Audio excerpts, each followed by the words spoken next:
in the sacred space of Kukke Subramanya Kshetra. The well-spaced gopuram with flocking devotees creates the ecclesiastical corridor to understand the mythical Naga worship within the sacred shrines of Dakshina Kannada.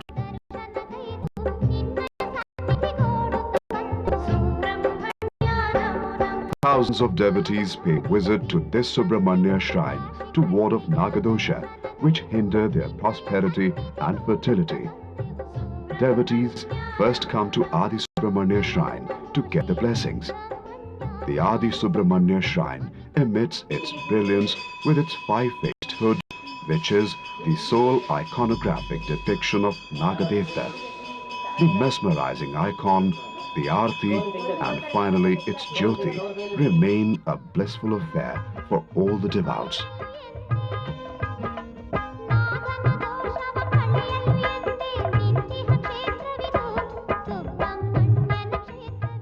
Now we are nearing Darpana Tirtha.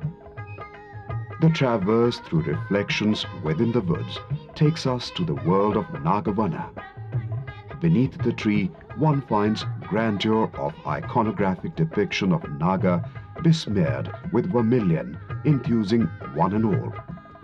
These Naga Kallus or stones are brought from different Naga Bana, which is mandatory in the agrarian world of Dakshina Kannada. In case the land is sold, people collect their Naga Murtis from the Naga Vanas and keep it here to avoid any Naga Dosha. From Naga Bana, we moved to Sri Subramanya Temple. We captured the vibrant procession of Utsava Murti, which creates a unique atmosphere of sacred kind. Devotees flock with Utsava Murti amid sound and silence of spiritual contours. For the agrarian community, serpents remain closer to the heart of a farmer, because serpents eat rats and save the agricultural produce. So, sociologically, a close relation exists between people and Naga. Naga is thus protector for the humankind. But if one Naga is killed, people fear the Naga Dosha. To ward off the curse of Naga, they do Naga Pratishtha rituals here. People from all over India come to this place to worship Naga.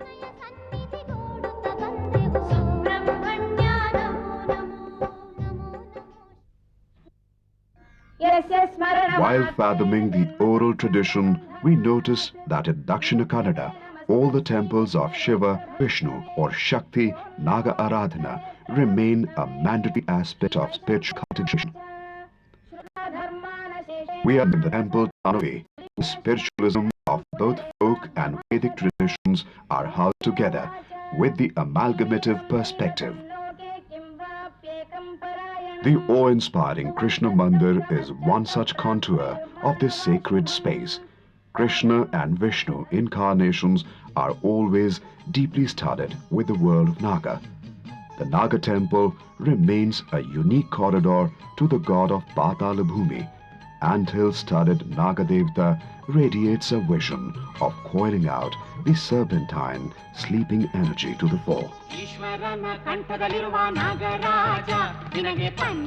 Serpent worship, though, does not have any obvious Vedic reference, but since the Puranic era, Naga worship remains a deeply embedded factor in the spiritual culture of India for several millennia, especially in the context of folk tradition. Snake worshippers remain a pan-universal factor, and even we find the wide reflections of snake and its symbolism in sacred art and aesthetics to the aspect of temple architecture. The sacred Naga even has an elevated position in Buddhism.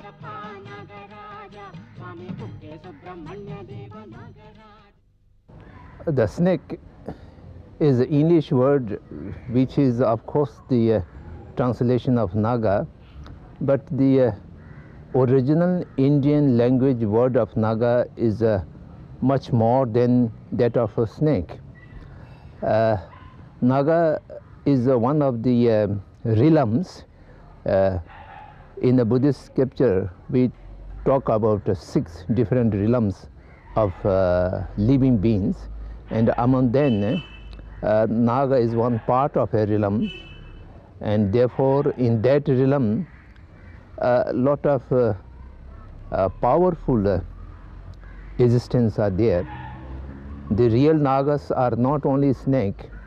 The half body is in the shape of snake, and the half body in the shape of human being, and they can think, they can speak, they can do many things. That is the Naga world, and it is a part of the deities. It belongs to the Deva Mandala as well.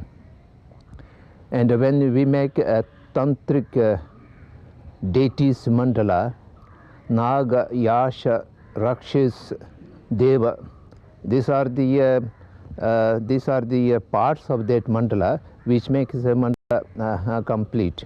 And otherwise also in the Buddhist scripture, the Nagarajas are known for 8 different kind of Nagarajas, and that has a great role to play to maintain this earth. The Nagas are the Adipatis, or the owners of the rain, owners of the cloud and the water supply. And if Nagas are not there, the water supply and the rain and the cloud and the climatic changes would be badly affected. So therefore the Nagas are prayed, and they given some kind of puja for the sake of maintaining this earth. Naga worship remains a major aspect of Indian folk heritage. To comprehend for finer aspects of Naga folk iconography and belief system, we traveled through 2 woods and reached Edadi Matyadi village. Tribal Nagas have upkept the tradition of Naga Upasana in a traditional way. Here, one encounters Kaadyana, the anthill where Naga Devta resides. This unveils the lesser referred folk reverence of serpent worship amongst the Mira. These tribal people have a special ritual encompassing black cobra, which is known by the name of Kaadyana. The anthill remains the ritualistic contours. Beneath it, one finds earthen pots which are specially shaped by potters with sculpted serpent numbering 7, 9, 11, geometrically positioned to create a roundish movement with upward looks. Anthill with awe-inspiring looks creates an inroad to travel back in time. One may recall the mythological vision of Valmiki, enveloped by anthill, which not only showed a metamorphosis through time, but uniquely demonstrates the unveiling of pious mind within the ambience of anthill.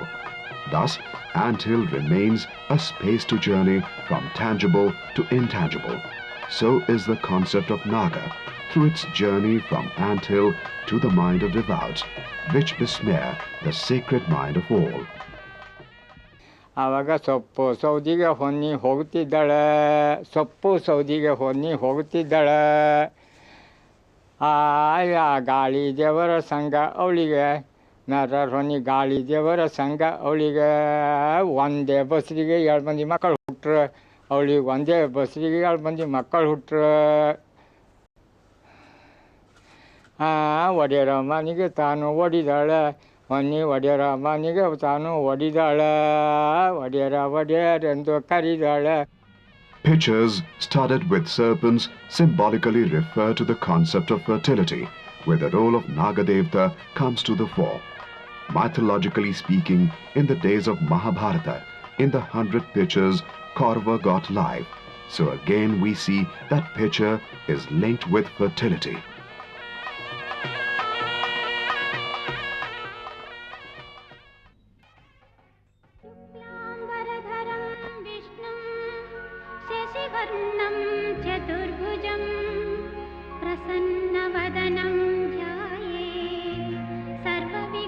Ganesha remains the Vighna Nivaraka. So, before the Nagamandala Puja, Lord Ganesha is worshipped, who facilitates a smooth and uninterrupted celebration. Folk musical instruments like mukta, shruti and drums create the acoustic inroad to these great celebrations. On the eve of Nagamandala, elaborate rangolis are made to create a space for spiritual nurturing. Homakundas and mandalas are some of the Vedic rituals which have got a space in folk traditions of Nagamandala.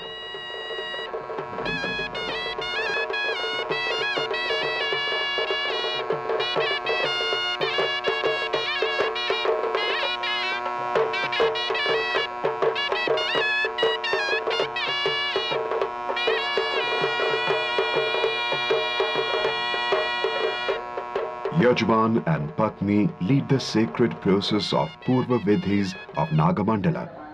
It is very interesting to note that in this process of worship there is a fine blending of Vedic rituals like homa to the folk tradition, like worshipping of Mula Naga Bana. The rituals and belief systems are so uniquely interpolarized that it leads to the synthesis of various theocultures. Now the mandala preparations are on and the Rangmanch is being decked up. Tender coconut, betel nuts are being tooled to create the decor of this agrarian tradition.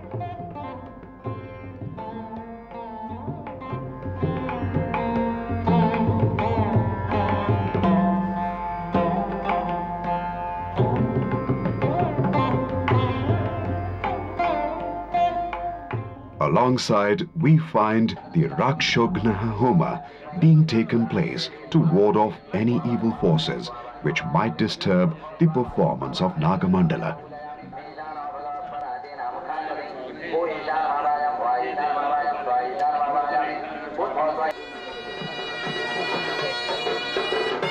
The aspects of Naga Dosha are removed through various rituals. It is said that there are 64 kulas of Nagas. Thus, the priest places 64 pinda to all Naga kulas to appease the departed souls of Naga. This bowl of rice, mixed with turmeric, topped with vada, are offered as pinda. It is said that once Nagakula are appeased, then there would not be any impact of Nagadosha in the performance of Nagamandala. This ritual is called as Ashlesha Balividhi.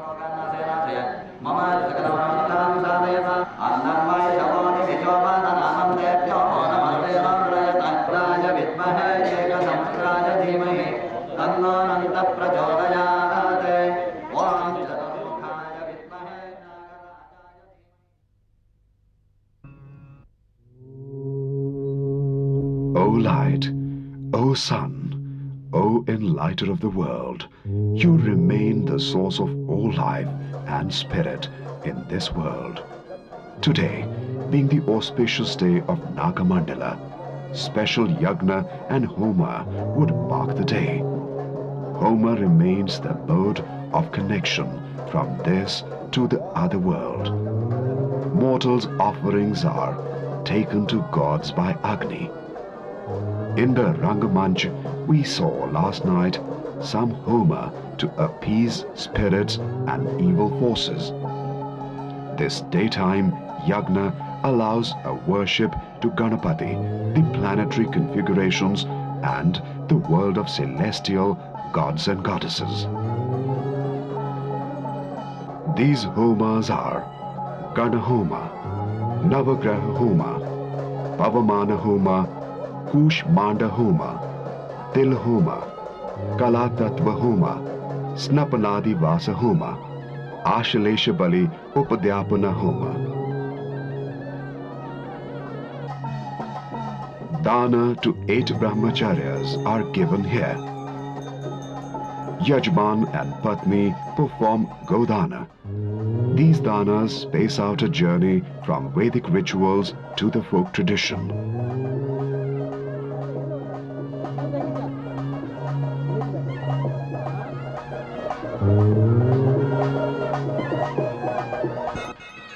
The transition to the folk world of Naga worship centers around the Naga Bana, where symbolic ritual and aspirations are deeply seated beneath the sacred hoods of Naga.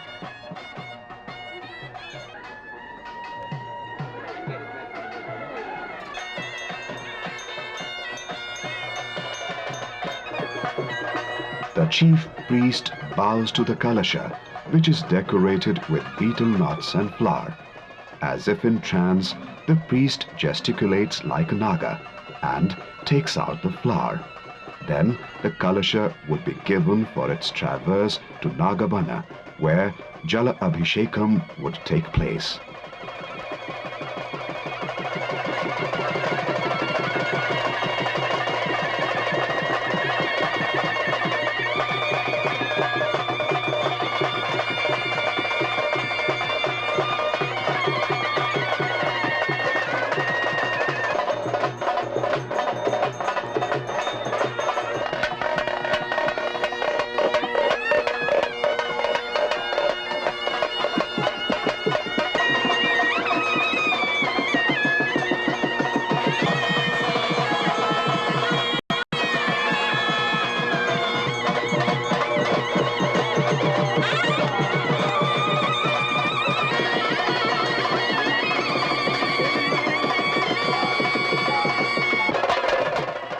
Yajman and Patni accompany Nagapatri in a procession. Nagapatri remains the main character, who would be in deep trance of Nagabhav while performing. Then a special puja of Naga Bana would take place.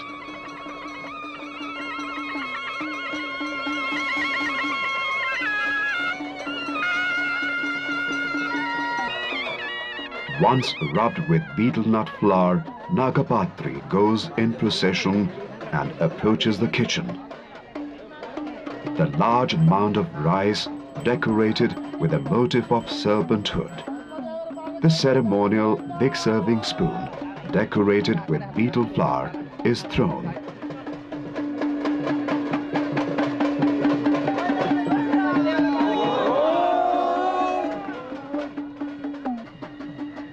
Then all the foods are sprinkled with betel flour to connect them into sacred prasadam. It is interesting to note that one needs to rub the betel flour to get in trance and also to come out of it. This unique agrarian festivity is studded with the philosophy of making all to take food or prasadam, so Nagadevta becomes happy. The agrarian symbolism with sociological harmonized blend remains a statement of this folk festival, where all are respected and revered. After the Anna Santarpana Nagamandala celebrations would start.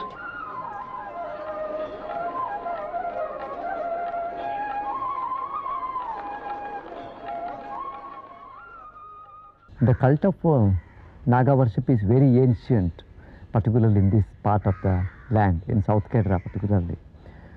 It has, simultaneously it has culture in it and also environmental aspect in it. Environmental protection also is with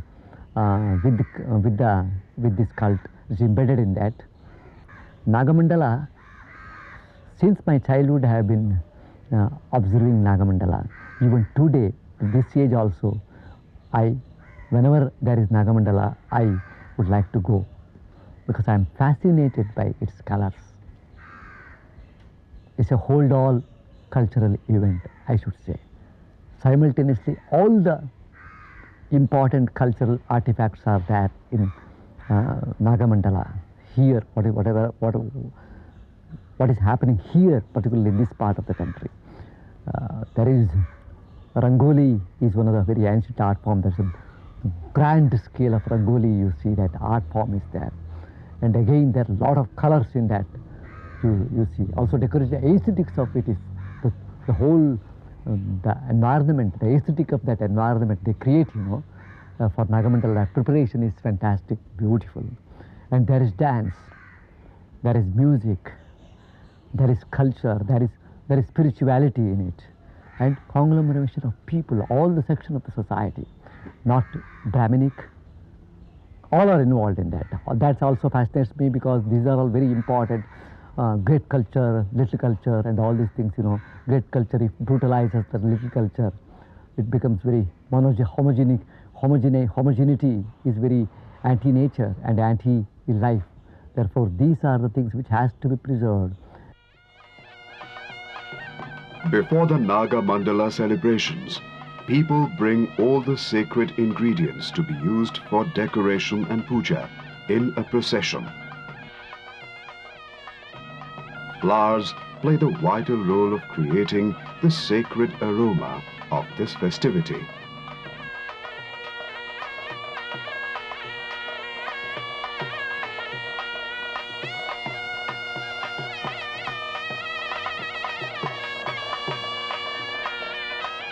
The floors are decorated with mandala for the pious beginning.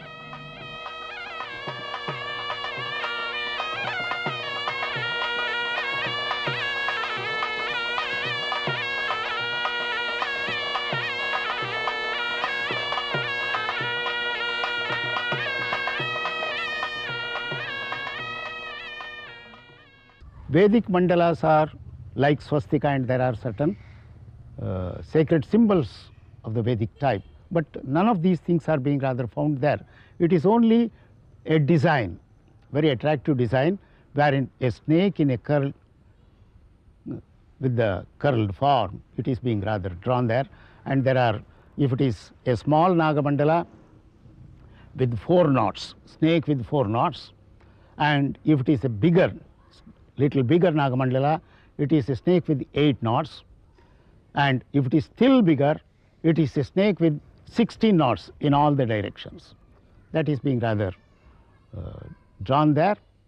Entire significant part of Nagamandala is being rather done in the leadership of the non-Brahminic people there, who are called Vaidyas. But even the Vaidyas later on they become Brahminized, but anyway Vaidyas originally were not Brahmins. And no Sanskritic influence is there. They sing some song, they dress in the form of a Naga deity. People believe a lot in the Naga worship, and Naga worship even otherwise every year people may forget their family deities or any other deities, but people will not forget their Mula Naga, from where they have come.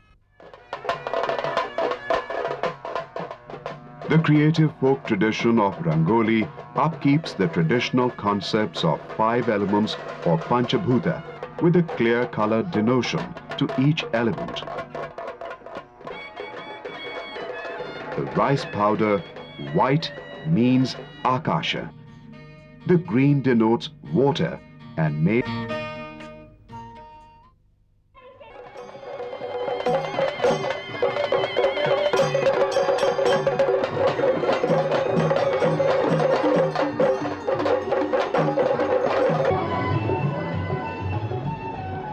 Yajman and his Patni bring Nagapatri and Nagakanika. Nagakanika is the female role played by a male who is a Vaidya. A small puja is performed before the enactment.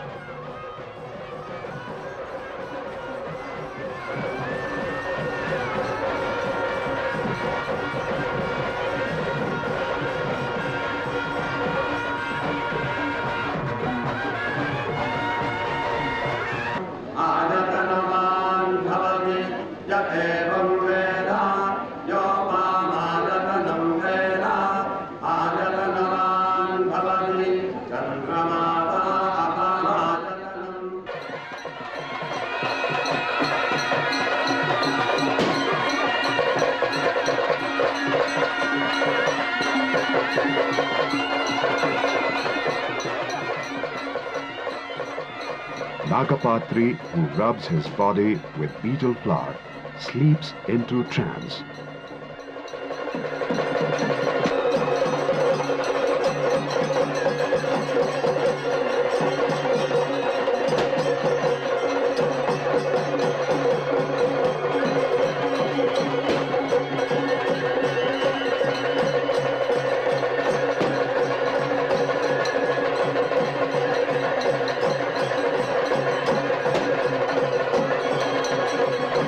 Naga would entice and enrage Naga.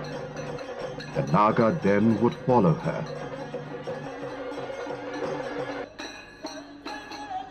Naga dances her way, symbolically asking Nagapatri to come close.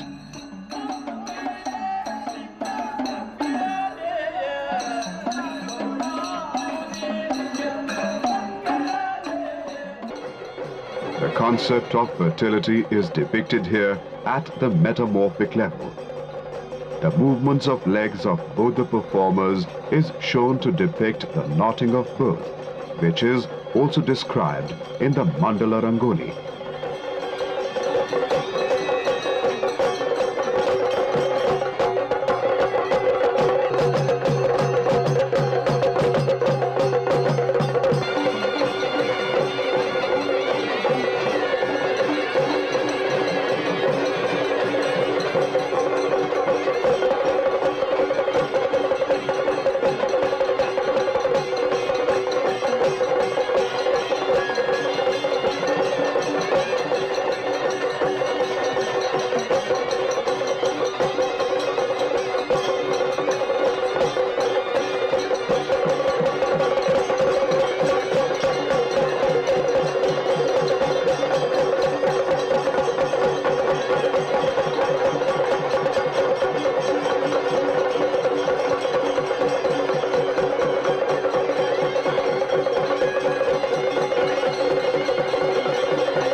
Finally, Nagapatri and Nagakanika appear again, this time not to enrage each other, but to demonstrate contentment.